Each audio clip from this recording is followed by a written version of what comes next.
पूरी बात मतलब कह भी नहीं पा रहा हूं कि कैसे इस समाज के अंदर अगर जो नन्ही नन्ही हमारी बच्चियां हैं इनके मन में ये डर रहेगा कि मैं घर से बाहर निकल रही हूं तो क्या मैं सुरक्षित हूं या नहीं हूं, तो ये एक राजनीतिक मुद्दा नहीं है, ये हमारे लिए सामाजिक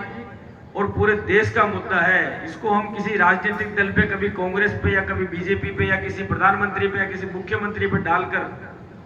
छुटकारा नहीं पा सकते। ये बेटियां हमारी धरोहर है और इन बेटियों की रक्षा करने की जिम्मेदारी हर उस इंसान की है जिसके सीने के अंदर दिल धड़कता है। और अगर हम इनके विषय पर ये सोचेंगे कि अगर किसी दूसरे के ऊपर आरोप प्रत्यारोप करके अपनी जिम्मेदारी से मुक्त हो जाए तो ईश्वर तो हमें माफ नहीं करेगा। और ये इसलिए करना पड़ेगा कि हमारी बेटियां या हमारे नन्हे मुन्ने बच्चे ये आपके हमारे जो अपने जीवन के अंदर एक उम्र की सीमा पार कर चुके हैं, हमारे भरोसे में होते हैं, अपने आप को नन्हे मुन्ने बच्चे आपको और हमारे को अभिभावक की नजर से देखते हैं। और अगर अभिभावक उनकी रक्षा नहीं कर पाएंगे तो उनकी रक्षा कौन करेगा। इसलिए मैं आपसे कहना चाहता हूं, क्योंकि सिर्फ ये कह के कि भाई पुलिस ने क्या किया या सरकार ने क्या किया या फला राजनीतिक दल ने क्या किया या कोई एक राजनीति करने आ गए, दूसरे अफसोस जताने आ गए, तीसरे कहने आ गए कि हमने क्या कर लिया, उससे ज्यादा हमें इस बात के ऊपर चिंतन करना पड़ेगा कि जो इस तरह की घटनाएं घटती है कि वो नन्ही मुन्नी बच्चियों के अंदर भी अपनी विभत्स वासना को पूरा करने के लिए उनके साथ दुष्कर्म कर लेते हैं, अपने अपराध को छुपाने के लिए इनकी जान ले लेते हैं। ये लोग इस धरती से या हमारे समाज के बाहर से नहीं आते हैं, ये आपके और हमारे बीच के ही लोग होते हैं। और ऐसे लोग हमारे और आपके बीच में से उठ के ऐसा अपराध करते हैं, इसलिए इनको सख्त से सख्त सजा मिले और इनको ऐसी सजा मिले जो सजा एक नजीर बन जाए, तब हमें ईश्वर इस बात के लिए माफ कर पाएगा जो दुष्कृत्य करते हैं। और दूसरी बात कि हमारे समाज के अंदर आपको और हमको खुद को बदलना पड़ेगा। अगर हमारी शिक्षा में, अगर हमारे जीवन के मूल्यों में, अगर हमारे जीवन के अंदर,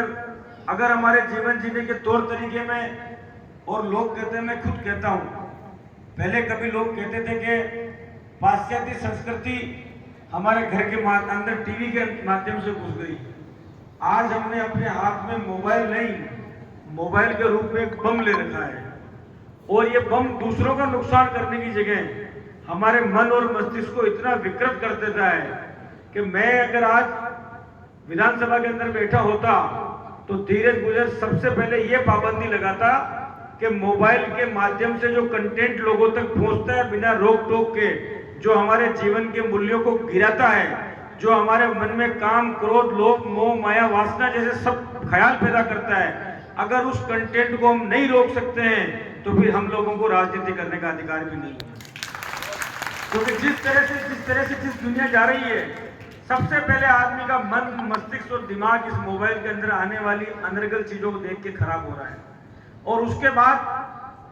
हमारे घर पे जो माहौल है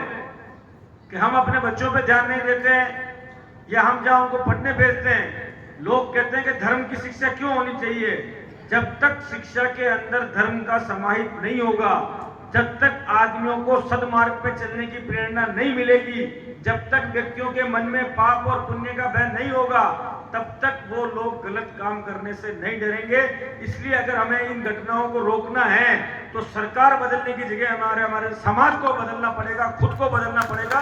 तब हमारे मन के अंदर इस तरह की भावनाएं पैदा हो पाएगी। कल मेरे मन में, मेरे नहीं, जिसने भी घटना के बारे में सुना होगा, उसके मन के अंदर एक पीड़ा और क्रोध दोनों, अगर कोई बेटी का बाप है या किसी का पिता है या उसकी छोटी बहन है, हर इंसान के मन में एक क्रोध भी आया होगा और पीड़ा भी हुई होगी कि उस बच्चे ने कैसे सहा होगा, उसने क्या किया होगा। और ये घटना तो चलो सामने आ गई, कई ऐसी घटनाएं होती है जो सामने भी नहीं आ पाती है, वो कह नहीं पाती है, घुटती रहती है कि ये जरूरी नहीं है कि किसी के साथ गलत काम करने के लिए आप उसको छुओ। लोग अपनी आंखों से, अपने शब्दों से, अपने विचारों से, अपने कृत्य से, अपनी बातों से, अपनी गलत निगाहों से भी ऐसा काम करते हैं कि रोज हमारी बेटियां जब घर से बाहर निकलती है, उन दरिंदों की आंखों का जब वो सामना करती है, तब उनको खुद को महसूस होता होगा कि मैं लड़की बन के क्यों पैदा हुई। और मैं आपसे एक बात कहता हूं कि लड़की बनने के लिए आपको गर्व करना चाहिए, क्योंकि अगर हमारी मां नहीं होती तो हम लोग इस धरती के ऊपर कैसे आए होते। और ये तब हो पाएगा, मैं आपसे कहना चाहता हूं कि हम अगर ये सोचते हैं कि हम अगर किसी की बहन बेटी की तरफ अगर इंसान सिर्फ एक बात सोच ले कि मैं अगर किसी की बहन या बेटी को गंदी निगाह से, गलत निगाह से देख रहा हूं, तो कोई और भी होगा जो मेरी माँ बहन बेटी को गलत निगाह से देख रहा होगा, उसके बारे में गलत सोच रहा होगा, तो इंसान वो गलत चीज सोचना बंद कर देगा। और जो ऐसे दानव हैं, जो दानव गलत काम कर देते हैं, उनका हमें न केवल सजा देनी चाहिए बल्कि उनका ऐसा बहिष्कार करना चाहिए, आदमी से मिलना जुलना, बात करना, उनको देखना, उनके साथ बैठना। जब गलत काम करने वाले लोगों का सामाजिक बहिष्कार पूर्णतया हो जाएगा, उनको कहीं से संरक्षण नहीं मिलेगा, तब हमारी बच्चियों को न्याय मिल पाएगा। ये शपथ लेने के लिए और इस शपथ देने के लिए मैं आपके बीच में आया इस युवा महोत्सव के अंदर, क्योंकि मुझे पता था कि जो मुझे मिलेंगे वो आज का भारत तो हम लोग हैं, और ये जो भारत है यह हमारे कारण नहीं बना है, ये भारत उनके कारण बना जिन्होंने इस देश को आजाद करने के लिए अपने प्राणों का उत्सर्ग कर दिया। और कल अगर भारत सोने की चिड़िया बनेगा तो आप लोगों के कारण बनेगा, क्योंकि जैसा समाज आप निर्माण करेंगे, बड़े होने के बाद में जो देश आप बनाएंगे, वो देश ऐसा देश होगा जिसको दुनिया देखेगी। और मैं आपसे यही कहना चाहता हूं, और सरकार का भी जो युवा महोत्सव कराने का मकसद वो यही है कि ग्रामीण प्रतिभाएं बाहर आए, अपनी जो कलाएं, जो अपनी विधाएं ईश्वर ने उनको दी है, क्योंकि देखो दुनिया में परिश्रम का कोई तोड़ नहीं है। और अगर आपको भगवान ने कोई कला दी है, उस कला में फिर अगर आप परिश्रम करेंगे तो आपकी प्रतिभा में जो निखार आएगा वो आपको उन बुलंदियों तक लेकर जाएगा जो आपको, आपके कारण पूरे समाज का, पूरे क्षेत्र का, जिले का, देश का, प्रदेश का नाम गौरव कर सके। मैं आपको एक बात कहना चाहता हूं,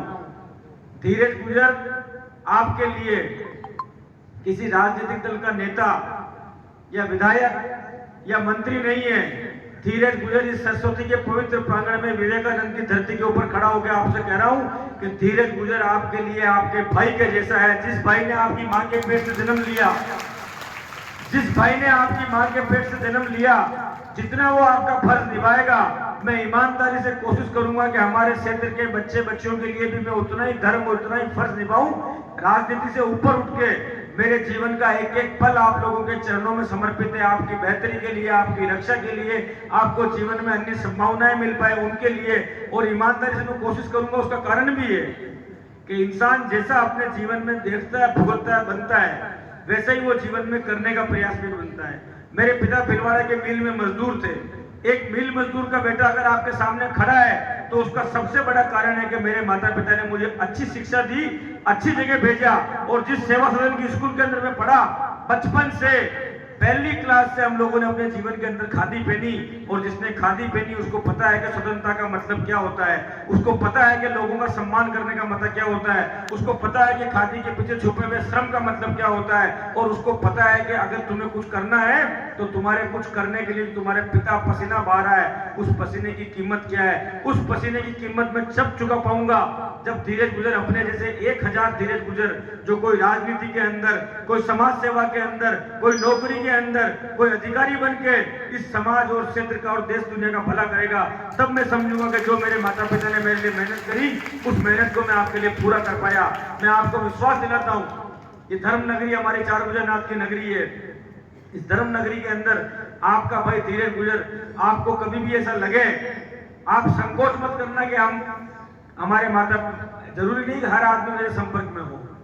अपने माता पिता के साथ, अपने दोस्तों के साथ, अपने मित्रों के साथ, या खुद एक बार मुझसे मेरे तक पहुंच के अपनी तकलीफ मुझको बता देना। आपकी तकलीफ को आपका भाई खुद की तकलीफ मान के, अपने परिवार की तकलीफ मान के आपकी तकलीफ को दूर करने का काम करेगा। मैं भगवान से ये प्रार्थना करता हूं कि आपके अंदर जो प्रतिभा है, जो आपके अंदर योग्यता है, वो ईश्वर इतनी बढ़ाए कि आपके कारण पूरी कोटड़ी क्षेत्र का नाम पूरे हिंदुस्तान के अंदर चमके। आप सबको बहुत बहुत धन्यवाद। मैं आज इस अवसर पर न कोई कार्यक्रम देख पाऊंगा, न किसी कार्यक्रम के अंदर अपना स्वागत करा पाऊंगा। मैंने आज ये भी कहा कि मुझे अपना स्वागत भी नहीं करना है। इन नन्हे मुन्ने बच्चों का स्वागत हो जाए मैंने आपको देख लिया, मैंने अपने मन की बात आपको कह दी। आप ईमानदारी से प्रयास करो कि इस समाज में परिवर्तन आए, अच्छे लोग सामने आए। आप एक दूसरे से बात करो, चर्चा करो, शर्माओ मत, किसी चीज को छुपाओ मत। अगर ये समाज जो आप लोग बैठे हुए हो, अगर इतने लोग भी बदल गए, आपने भी सही गलत की पहचान करना सीख लिया, तो ऐसी घटनाएं होना बंद हो जाएगी। और मैं साथियों से, मेरे युवा दोस्तों से, बच्चों से कहना चाहता हूं कि जीवन में हरदम ख्याल रखना कि हम अगर कुछ गलत सोच रहे होंगे तो कोई ना कोई भी हमारी माँ बहन बेटी के लिए गलत सोच रहा होगा। ये बात अगर आप सोच के चलेंगे तो हम किसी के साथ जीवन में गलत नहीं करेंगे, उसके बारे में गलत नहीं सोचेंगे। आप सबको बहुत बहुत धन्यवाद। राम राम, जय हिंद, जय भारत।